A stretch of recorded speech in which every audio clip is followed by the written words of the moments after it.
नमस्कार. आजच्या व्हिडिओमध्ये आपण खव्याचे गुलाबजामुन कसे करायचे ते बघणार आहोत. चला तर मग व्हिडिओला सुरुवात करूयात.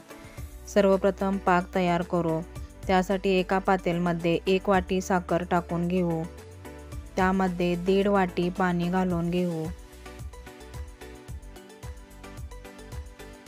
याला चांगली उकळी काढून घेऊ. हा पाक आपल्याला एकतारी करायचा नाही. उकळी आल्यावर 2 ते 3 मिनिटे हा पाक शिजवून घ्यायचा आहे.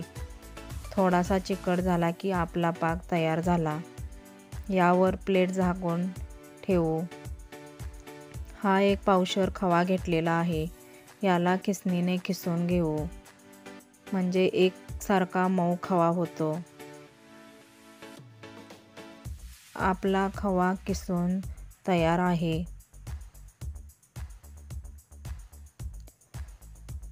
याला चांगले हाताने मळून घेऊ. यामध्ये जेवढा बसेल तेवढा मैदा घालून हा खवा मळून घ्यायचा आहे.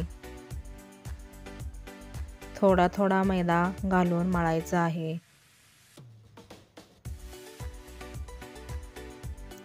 एकदम मऊ मळून घ्यायचा आहे.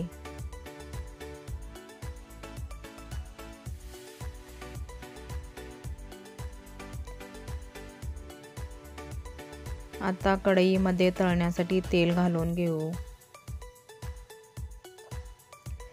आता पिठाचे लहान लहान गोळे तयार करून घेऊ. एकसारखे गोळे तयार करून घेऊ.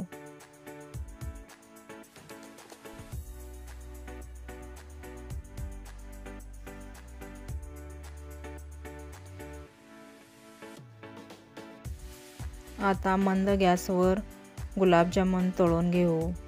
गॅस मोठा करायचा नाही, कारण वरून लाल होतात आणि आतून कच्चे राहतात. त्यामुळे मंद गॅसवर गुलाबजामुन तळून घ्यायचे आहेत.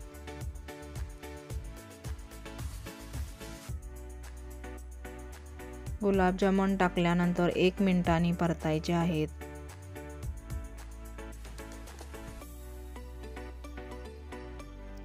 एकसारखे हलवत गुलाबजामुन तळून घ्यायचे आहेत.